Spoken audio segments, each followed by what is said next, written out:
All right, guys, this is going to be a fun one today. I'm going to give you 4 amazing tips to unlock genius mode in Claude. If you're using Claude, or you can apply this to ChatGPT, Gemini, wherever you're using it, this will help you get so much better outputs. And you can use it for Etsy, which is, this channel and why you're watching this, or you can use it for other ventures or other things out there to brainstorm. But what this allows you to do, and why this is next level, is because most people are still asking AI for giving it basic instructions, right? And if you're giving it basic instructions, its output is going to still be decent, still be pretty good, because AI has advanced so much, but it's going to be more basic than it should be. So we're looking to take it up a notch. We want this to be genius level outputs, because a lot of people aren't using it correctly, and they're just getting the basic everyday run-of-the-mill outputs, and they're using that information to make decisions, to do SEO, to do new listings, whatever the case may be. When if you do it this way, the way that I'm going to show you today, you're going to be taking it up a notch and doing it much better, which is what I want for you guys. So what we're going to do is go through each of these tips and run through them together with a real world example. So the first one is give it a role. This is so easy to do, but people often miss it. Tell it to act how it should act, right? It's like, if you have a kid, it's like, tell your kid that you should act like a good kid, right? We don't want you to act like a bad kid. But you want to tell your AI how to act. Should it act as a marketer? Should it act as an Etsy expert, an Etsy SEO expert? Should it act as an accountant? Whatever the case may be, you have to give it that foundational criteria. AI has come a long way. Is it still going to do a good job? Yes, it's going to figure out from your prompt what it wants you to act like, but I like to tell it specifically what to act like, so it's already starting off in a good spot, and it's not having to kind of figure out from your prompt and kind of do its own analyzation to figure out what you want from it. I want to tell it, I want to give it, always err on the side of more information, right? More information, the better. More context, the better. And everything we talk about today is going to allow it to do just that. So we want to give it a role. So here, if we have, and another thing, I'm going to switch this to Sonnet. This will save you some credits. Opus is for like super advanced stuff, so you really don't need to use it. Sonnet is good for most everyday tasks. So just a pro tip, so you don't eat all your credits up, especially if you have the paid version. All right, so I'm going to give it a role, and then I'm going to give it a prompt. Act as an Etsy product trend expert. I am looking to create new products that are digital downloads that serve families to help with financials, financial planning, and just having better financial foundation. Provide me a list of potential trending products that would have the highest probability of making sales. All right, so I gave it the role and I gave it the prompt. And most people would stop at just this, right? They wouldn't give it a role, they would just give it a prompt of whatever information, and then they would hit enter. This is where it's going to take it from good to genius, right? So the next part of this, what we want to do is we want to tell it to ask clarifying questions until you are 95% confident you can complete this task successfully. So this is why this kind of takes it to the next level, because it is going to then ask you follow-up questions to give it more context, to give the AI more information. Again, what did I say? Most people don't give it enough information, therefore the outputs aren't as good as they could be. All right, so I'm going to paste this in here, and then we're going to fire this off, and you're going to see why this is next level, because it's going to analyze the prompt, and then it's going to start asking questions, and it's going to be things that you didn't think to give it. And this is why this works really, really well. All right, here we go. Who is your primary target buyer for these finance digital downloads? Young families, newlyweds getting started, parents teaching kids about money, single income or budget focused households, general adults, all family types. So let me just do number one. It doesn't really matter because I'm not actually doing this for myself. What price range are you targeting per product? 2 to 5, 6 to 12, premium. I don't ever like to go cheap with my stuff. That's a race to the bottom. So I always want to start kind of mid-tier or high tier, but let's just do premium. And then what format are you looking to create? PDFs, printable PDFs, editable Google Sheets, Canva templates, spreadsheets, PDF bundles. So let's just do the bundle. That sounds pretty cool. Kind of gives multiple options there. All right, so now it has more context, more information. So it's going to research Etsy trends, buyer demand. So it's going to do its thing here. All right, so here is the output. Tier 1, hottest probability. So newlywed first financial starter kit. That's pretty cool. So a gift, that could be a good gift. Dual income, couples, budget, house down payment saving system. That's cool. Family sinking funds, master tracker, debt snowball.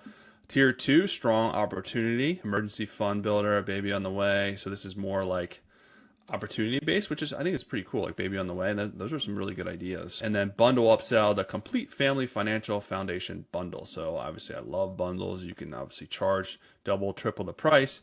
Keywords to target. Here's what the research pointed to as your highest conviction opportunities. The number one play is newlywed starter kit. I can't read today. That's fine. The down payment tracker is your sleeper hit.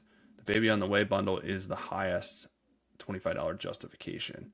All right, so really good ideas here. So these are good. So most people would stop here, right? And you're like, okay, these are good ideas. Let's just go. Let's run with it. Here's where we're going to take this to the next level again. And this is the part that people miss. And real quick, if you guys want more help with AI and Claude specifically and automations for Etsy, I have a whole build out inside the Etsy games. This is a positive, motivational, fun place to come hang out and grow your business. I help you with SEO, trends, all that stuff. I'm developing a new app for you guys. There's an Ultimate Etsy Challenge going on right now. Inside the classroom, we have AI automations for Etsy. I'm constantly building this out. I just did a really cool one for digital downloads, a whole prompt and creation system using Claude Design, which is really, really crazy. So check that out. I'd love to see you guys in. You can join for as low as $2 to get the Etsy challenge, traffic challenge, and then plans are for everything is like $10. So it's really, really expensive. You don't got to mortgage your house or do anything crazy like that. All right, so the next part of this, how we're going to take this next level is we're going to ask it to be our sparring partner. So be my sparring partner, identify my blind spots, risks, and assumptions. So we're going to copy this over. So again, this is going to, where people stop here, this is going to take it to the next level. And this works better or worse depending on what you're asking for. If you're asking for a business plan or something like that, it could really work really well. It still works, in this case, it still works good, right? Because it's going to kind of pick through what it just said, because it's all like positive, it's all rainbows and sunshines usually with the output. It's like, oh yeah, do this, it'll sell for this amount or whatever. I want to pick it apart, and I want to see if this is really worth my time, worth my while, before I go out and start creating these products and spend all that time, right? Our time is limited. So we're going to put that in here, hit enter. It's going to reanalyze everything and pick it apart. And then from here, we can actually make an informed decision on what to do next. So the market is more crowded than the research suggests. Ooh, dun, right? The listings I pulled are tip of the iceberg. Search couples budget spreadsheets on Etsy right now, and you'll find thousands of listings, many from shops with 500 to 5,000 sales. Star Seller badge is an established review velocity. At $3 to $25, you're not competing with beginners, you're competing with entrenched shops that already own the SEO real estate. Your shop has a strong Etsy history, but it's known for apparel. All right, so it's remembering it's remembering my so Claude remembers like conversations that you've had with it. So my best-selling shop is apparel. So it's basically saying that. So this is where using Claude gets really good if you're using it for your own stuff. The digital downloads assumption may be outdated. You're entering a niche where real competition isn't other Etsy sellers. It's free. NerdWallet, free templates. All right, what's your answer to why not just use a free template? All right, that's a good question. The newlywed angle is assumed, not validated. You pick this demographic based on your intention, my suggestion, but think about who actually buys finance planners. It skews heavily towards women, 28 to 45, already in financial stress moment. The spreadsheet PDF bundle is a production and support liability. Google Sheets templates generate disproportionate amount of customer service, broken links. All right, are you factoring in the support overhead into your time? The $13 to $25 price point creates a positioning no man's land. Below $10 is an impulse buy, no hesitation. Above $25 becomes considered purchase with higher expectation of quality. All right, the biggest blind spot. You have no traffic, flywheel built for this niche yet. So that's based on what it already knows about me. The core assumption to stress test. You're assuming product quality plus good SEO equals sales, but it's crowded in digital download niche in 2026. The real driver is external traffic. Pinterest, TikTok, YouTube, or an email list pre-warmed on the topic. Without that, you're 100% dependent on Etsy's algorithm giving you organic placement. which for a new shop, new category takes 3 to 6 months minimum, which I always say this, it does take time, a lot of consistency with building up your products before Etsy trusts you enough to start sending traffic. So those are the sharpest edges I see. Which one do you want to dig into first, right? So you can pick any of those pain points, any of those problem areas, and ask it follow-up questions, right? And just use that information. So it's like playing devil's advocate. So you're not just jumping into it. It's like, okay, this may not be as easy as it says it is. Just because we're finding hot trending items doesn't mean they're going to sell right away. So this is just good. It's a good way for you to brainstorm, not to like kill your vibe, right? Because a lot of things it says it's going to pick it apart. It's like having a friend that's actually a good friend that tells you your outfit doesn't look so great, that tells you your outfit makes your hips look big. You know what I mean? So it's like having that friend. It's like having that friend that tells me that my bald head is reflecting in their eyes if I could turn it down. So just keep that in mind. Take it with a grain of salt. Don't let it deter you, but ask it follow-up questions depending on the output that it gives you. Now, the final piece of this is to save it as a skill. So you can save any of this stuff as a skill. So I can put literally, so I could do the final point of it where the being my sparring partner. Holy smokes, I can't talk today. Being my sparring partner, I could save that as a skill. So then I could just reference it and Claude will just know. I could just type that in as the skill. So I could put save as a skill. I'm not going to actually do it because I don't want to save this and skew my other skills that I've created.